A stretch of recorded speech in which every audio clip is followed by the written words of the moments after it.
بسم الله الرحمن الرحيم. الحمد لله وحده والصلاة والسلام على من لا نبي بعده. قال الله تعالى في سورة النور: فقلت استغفروا ربكم إنه كان غفارا يرسل السماء عليكم مدرارا ويمددكم بأموال وبنين ويجعل لكم جنات ويجعل لكم أنهارا. یہ ہے سورۃ نور اور اس کی آیت نمبر 10، 11 اور 12۔ آج کی اس نشست کا موضوع سخن ہے توبہ اور استغفار کے تقریباً 30 سے زیادہ فائدے دنیا اور آخرت میں۔ آئیے پہلے اس آیت کا ترجمہ سنتے ہیں۔ یہاں پہ اللہ رب العالمین نے تقریباً 5 فائدے ذکر کیے اس سورۃ نور کی آیت نمبر 10، 11 اور 12 میں۔ پہلا فائدہ، جب انسان استغفار کرتا ہے ان کے گناہ معاف ہو جاتے ہیں۔ دوسرا، اللہ تعالیٰ بارش دیتا ہے۔ تیسرا، مال دیتا ہے۔ چوتھا، اولاد دیتا ہے۔ اور اس کے بعد باغات اور نہریں دیتا ہے۔ سبحان اللہ۔ اگر اولاد نہیں ہے بھائی کسی کی اور اگر مال چاہیے تو استغفار کریں۔ اسی طرح میرے بھائی آگے چلتے ہیں۔ اور توبہ کا مطلب کیا ہے؟ توبہ کا مطلب ہے رجوع الی اللہ، اللہ تعالیٰ کی طرف رجوع کرنا۔ اور استغفار کا مطلب کیا ہے؟ گناہوں سے جو ہے وہ معافی مانگنا۔ اسی طرح جو ہے حسن بصری رحمہ اللہ ایک امام ہے، اور تفسیر ابن کثیر میں یہ بات موجود ہے۔ ایک جگہ بیٹھے ہوئے تھے، ایک شخص آیا تو اس نے کہا کہ حضرت قحط سالی ہے، کوئی دعا کیجئے، کہا استغفار کرو۔ دوسرا شخص آیا، فقر و فاقہ، بہت بھوک ہے، ایک وقت کا کھانا ملتا نہیں ملتا، دعا کیجئے، کہا استغفار کرو۔ تیسرا شخص آیا کہ امام صاحب کافی عرصہ ہو گیا شادی نہیں ہوئی، کوئی نسخہ بتائیے، وظیفہ بتائیے، کہا استغفار کرو۔ اس طرح ایک چوتھا شخص آیا، اس نے کہا ہمارے علاقے میں بارش نہیں ہو رہی ہے اور کھیتیاں خشک ہو گئی ہیں، کوئی وظیفہ بتائیے، کہا استغفار کرو۔ پاس بیٹھے شخص نے ان سے کہا امام صاحب آپ سب کو ایک ہی نسخہ بتا رہے ہیں، ایک ہی نسخہ بتا رہے ہیں استغفار کرو۔ تو انہوں نے کہا کہ میں نے یہ اپنی طرف سے نہیں بتایا، بلکہ اللہ تعالیٰ نے قرآن کریم سورۃ نور آیت نمبر 10، 11 اور 12 میں یہ بات بتائی۔ نمبر 7، اللہ تعالیٰ جو ہے توبہ کرنے والوں سے محبت کرتا ہے۔ سورۃ بقرہ کی آیت نمبر 222، ان اللہ یحب التوابین ویحب المتطہرین، اللہ تعالیٰ توبہ کرنے اور صاف ستھرا والوں سے محبت کرتے ہیں۔ نمبر 8، توبہ کرنے والا ایسے ہے جیسے اس نے کوئی گناہ ہی نہ کیا ہو۔ سیدنا ابن مسعود اس حدیث کے راوی ہیں، اور ابن ماجہ کی حدیث نمبر 3427 ہے، التائب من الذنب کمن لا ذنب لہ، نبی صلی اللہ علیہ وسلم نے فرمایا کہ توبہ کرنے والا ایسا ہے جیسے اس نے کوئی گناہ نہ کیا ہو۔ نمبر 9، اللہ تعالیٰ فرما رہے ہیں قرآن کریم میں سورۃ نور کی آیت نمبر 31 میں کہ وَتُوبُوا إِلَى اللَّهِ جَمِيعًا أَيُّهَا الْمُؤْمِنُونَ لَعَلَّكُمْ تُفْلِحُونَ، کہ اے مومنو تم سب مل کر اللہ تعالیٰ سے جو ہے توبہ کرو تاکہ تم کامیاب ہو جاؤ۔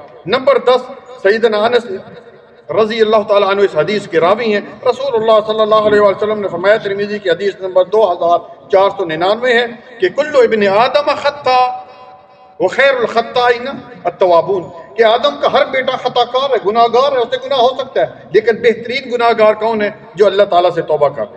نمبر 11، اللہ تعالیٰ نے قرآن کریم سورۃ تحریم کی آیت نمبر 8 میں جو ہے یہ بات بتائی ہمیں کہ یا ایھا الذین آمنوا توبوا الی اللہ توبۃ نصوحا عسیٰ ربکم ان یکفر عنکم سیئاتکم ویدخلکم جنات تجری من تحتها الانہار، کہ اے ایمان والو تم جو ہے اللہ تعالیٰ سے خالص اور سچی توبہ کرو۔ فائدہ کیا ہوگا؟ اللہ تعالیٰ تمہارے گناہ بھی معاف کر دے گا اور اللہ تعالیٰ تمہیں ایسے جنتوں میں داخل کرے گا جن کے نیچے جو ہے وہ نہریں بہتی ہیں۔ اسی طرح میرے بھائیو خوشخبری ہے توبہ کرنے والوں کے لیے۔ اللہ اکبر، نبی صلی اللہ علیہ وسلم نے فرمایا، ابن ماجہ کی حدیث نمبر 3078 ہے کہ طوبی لمن وجد فی صحیفتہ استغفارا کثیرا، کہ قیامت والے دن ان لوگوں کے لیے خوشخبری ہے جن کا قیامت والے دن ان کے نامہ اعمال میں کثرت سے استغفار ہوگا، استغفار دنیا میں کرتے تھے۔ اسی طرح میرے بھائیو آگے چلتے ہیں، سورۃ فرقان کی آیت نمبر 7 میں اللہ تعالیٰ نے بڑی عجیب بات کی، 3 کام کر لو اللہ تعالیٰ تمہارے جتنے زندگی کے گناہ ہیں ان کو نیکیوں کے ساتھ تبدیل کر دے گا۔ اللہ اکبر، 1 ملین گناہ 1 ملین نیکیاں بن گئی۔ کیا کرنا ہے؟ الا من تاب وآمن وعمل عملا صالحا فاولئک یبدل اللہ سیئاتہم حسنات، کہ سچی توبہ کرو اور ایمان لے آؤ اور اس کے بعد جو ہے عمل صالح کر دو. اللہ تعالیٰ کا یہ وعدہ ہے کہ اللہ تعالیٰ تمہارے تمام گناہوں کو نیکی کے حساب تبدیل کر دے گا. اسی طرح پیارے بھائیو نمبر 14 رسول اللہ صلی اللہ علیہ وسلم نے فرمایا صحیح الجامعہ کی حدیث نمبر 6026 ہے کہ من استغفر للمؤمنین والمؤمنات کتب اللہ لہ بکل مؤمن ومؤمنۃ حسنہ، کہ جو شخص یہ دعا پڑھتا ہے، عموماً آپ دیکھتے ہیں یہ دعا مل جائے گی آپ کو، اللہم اغفر للمؤمنین والمؤمنات والمسلمین والمسلمات، آسان سی دعا ہے. تو ہر جو ہے مومن کی طرف سے اور ہر مومنہ عورت کی طرف سے، ہر مرد کی طرف سے ایک ایک نیکی آپ کے اعمال نامے میں آ جائے گی. کتنے مومن مرد ہیں، کتنے مومن عورتیں ہیں، تو یہ دعا یاد کیجیے میرے بھائی. آگے چلتے ہیں نمبر 15. رسول اللہ صلی اللہ علیہ وسلم نے فرمایا، حدیث قدسی اللہ تعالیٰ فرماتے ہیں، ترمذی کی حدیث نمبر 3540 ہے، یا ابن آدم لو بلغت ذنوبک عنان السماء ثم استغفرتنی غفرت لک ولا ابالی، کہ آدم کے بیٹے اگر تیرے گناہ زمین سے لے کر آسمان تک پہنچ جائیں اور پھر تم مجھ سے استغفار کرے تو میں تمہارے گناہوں کو معاف کر دوں گا اور مجھے اس بات کی کوئی پرواہ نہیں. آگے چلتے ہیں میرے بھائیو. جس جگہ استغفار ہوتا ہے، جس علاقے میں استغفار ہوتا ہے، وہاں اللہ تعالیٰ جو ہے وہ عذاب نہیں بھیجتے. چنانچہ اللہ تعالیٰ نے سورۃ انفال کی آیت نمبر 33 میں فرمایا کہ وما کان اللہ معذبہم وہم یستغفرون، کہ جس جگہ لوگ استغفار کرتے ہیں وہاں اللہ تعالیٰ وہاں پر اللہ تعالیٰ کیا ہے، عذاب نازل نہیں کرتے. نمبر 17 سیدنا ابو موسیٰ رضی اللہ تعالیٰ عنہ اس حدیث کے راوی ہیں اور مسلم کی حدیث نمبر 2703 ہے.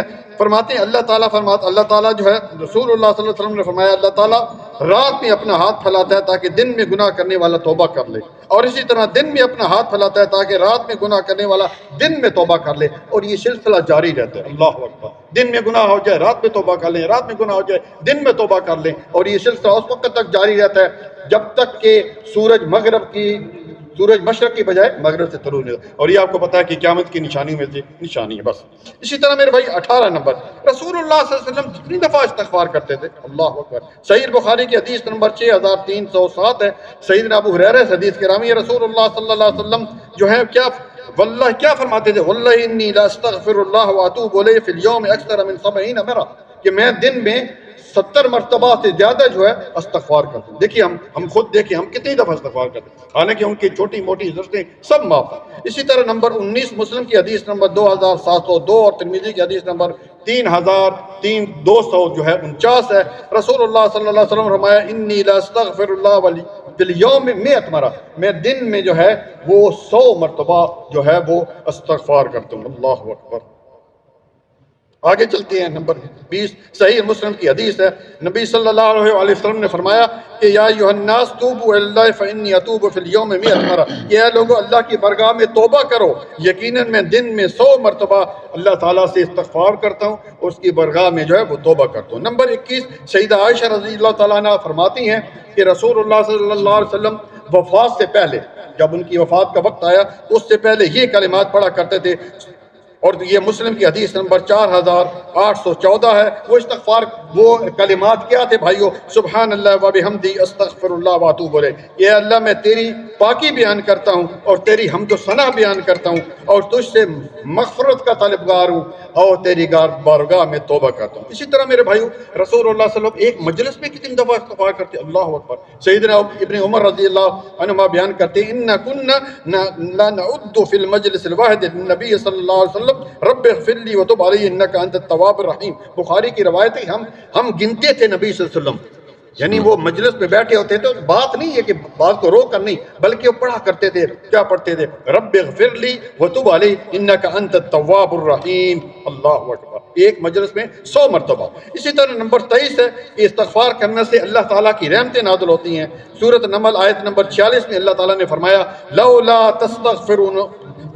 تستغفرون اللہ لعلکم ترحمون، کہ تم استغفار کیوں نہیں کرتے تاکہ تم پر جو ہے اللہ تعالیٰ کی رحمتیں نازل ہوں. اسی طرح میرے بھائی نمبر 24 ایمان اور توحید پر زندگی گزارنے والوں کے لیے عظیم خوشخبری ہے کہ ان کے لیے فرشتے جو ہیں وہ دعا کرتے ہیں، ان کے لیے جو ہے استغفار کرتے ہیں اور اللہ تعالیٰ سے. سورۃ مومن آیت نمبر 7 ہے اور 24 پر ہے، یہ آپ خود دیکھ لیجئے. نمبر 25 بخاری کی حدیث نمبر 3470 اور مسلم کی حدیث نمبر 2766. آپ جانتے ہیں ایک شخص نے کتنے قتل کیے تھے؟ 100.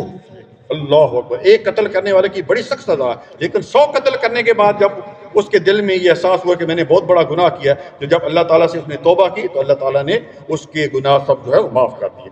نمبر 26, ایک موقع پر آپ صلی اللہ علیہ وسلم نے خواتین کو اس بات کی طرف تنبیہ کی تھی کہ اے عورتوں تم کثرت سے استغفار کیا کرو, اور اسی طرح جو ہے کیونکہ میں نے تم جہنم میں اکثریت عورتوں کی دیکھی ہے. کسی عورت نے پوچھی اللہ کے رسول ہمارا کیا گناہ ہے؟ کہا تم لان تان زیادہ کرتی ہو اور اپنے خامدوں کی ناشکری کرتی ہو. اب دیکھا ہے نا کہ ایک شخص ہے جو ہے وہ بیوی کے ساتھ جو ہے وہ 10 سال 20 سال 25 سال بیچارہ کھا کما رہا ہے, بر کام یہ وہ, لیکن کبھی دیہڑی نہیں بھی لگتی نا. کبھی اس طرح معاملہ ہو جائے تو کیا کہتی ہے, تو میں نے اس گھر میں جو ہے سکھ والا ایک دن ہی نہیں دیکھا. تو یہ ہے ناشکری خامدوں کی. اسی طرح میرے بھائی آگے چلتے ہیں. نمبر 27, 3 بار یہ کلمات کہنے سے اللہ تعالیٰ اس کے گناہ معاف کر دیتا, حتیٰ کہ جنگ سے بھاگا ہو. جنگ سے بھاگنا آپ کو پتہ ہے بہت بڑا گناہ. استغفر اللہ الذی لا الہ الا هو الحی القیوم واتوب الیہ. اس طرح میرے بھائیو نمبر 28, توبہ اور نیک عمل کرنے سے جنت میں داخلہ ہے. چنانچہ سورۃ مریم کی آیت نمبر 60 ہے, الا من تاب وآمن وعمل عملا صالحا فاولئک يدخلون الجنۃ, کہ تم توبہ کر لو اور نیک عمل شروع کر دو, اور اس لیے اللہ تعالیٰ کا وعدہ ہے کہ میں تمہیں جنت میں جو ہے وہ داخل کر دوں گا. اسی طرح میرے بھائیو آگے چلتے ہیں. نمبر کتنا تھا بھائی؟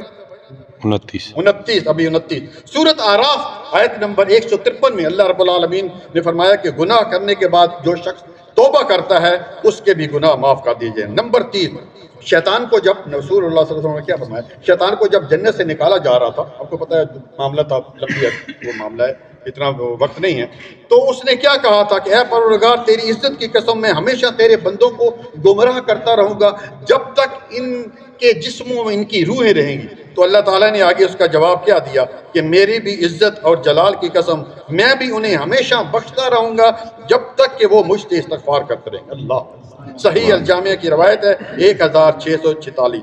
نمبر 31, توبہ کب تک کرنی چاہیے, کب تک قبول ہوتی ہے؟ ترمذی کی حدیث نمبر 3537 ہے. رسول اللہ صلی اللہ علیہ وسلم نے فرمایا ان اللہ یقبل توبۃ العبد ما لم یغرغر, کہ بندے کی توبہ اس وقت تک قبول ہوتی ہے جب تک غرغرہ کا معاملہ نہیں ہوتا. غرغرہ ہوتا ہے یہاں پہ اس طرح, یعنی پورے جسم سے روح نکل کر جب یہاں پہنچ جاتی ہے بس پھر کسی کی توبہ قبول نہیں, نہ مسلمان کی, نہ یہودیوں کی, نہ عیسائیوں, کسی کی توبہ قبول نہیں. اسی طرح میرے بھائیو سورج جب مغرب سے طلوع ہو جاتا ہے اس وقت بھی توبہ قبول نہیں ہوتی ہے. نمبر 32 ہے من تاب قبل ان تطلع الشمس من مغربها تاب اللہ علیہ, جب سورج جو ہے مشرق کی بجائے جب مغرب سے طلوع ہو جائے گا بس پھر اس وقت بھی کسی کی توبہ جو ہے وہ قبول ہی ہوگی. دیکھیں آدم علیہ السلام سے جب غلطی ہے تو انہوں نے بھی یعنی اللہ تعالیٰ نے ان کو کلمات سے کہا تھا. یہ غلط ہے کہ اوپر لکھا ہوا تھا لا الہ الا اللہ محمد رسول اللہ, اس کے کلمے اس سے توبہ کی تھی اور اس طرح کے معاملات کرتے ہیں, نہیں یہ غلط ہے. انہوں نے کیا کہا تھا, ربنا ظلمنا انفسنا وان لم تغفر لنا وترحمنا لنکونن من الخاسرین. اللہ اکبر, یہ دعا انہوں نے کی تھی, اللہ تعالیٰ نے ان کو توبہ قبول کر لی تھی. توبہ میرے بھائیو دیکھیں غلطی شیطان سے بھی ہوئی اور غلطی آدم علیہ السلام سے بھی ہوئی. شیطان نے جو ہے توبہ نہیں کی, اکڑ گیا, مغرور ہو گیا, تکبر کیا اور ہمیشہ کے لیے جہنم. آدم علیہ السلام سے جو غلطی ہوئی آپ جانتے ہیں, انہوں نے توبہ کی, اللہ تعالیٰ نے ان کی توبہ قبول کر لی. اور آخری بات میرے بھائیو کون سی حدیث ہے, آپ لوگ ماشاءاللہ بیٹھے ہوئے ہیں, ہر فرض نماز کے بعد کتنی دفعہ استغفار کرتے ہیں, کتنے بار؟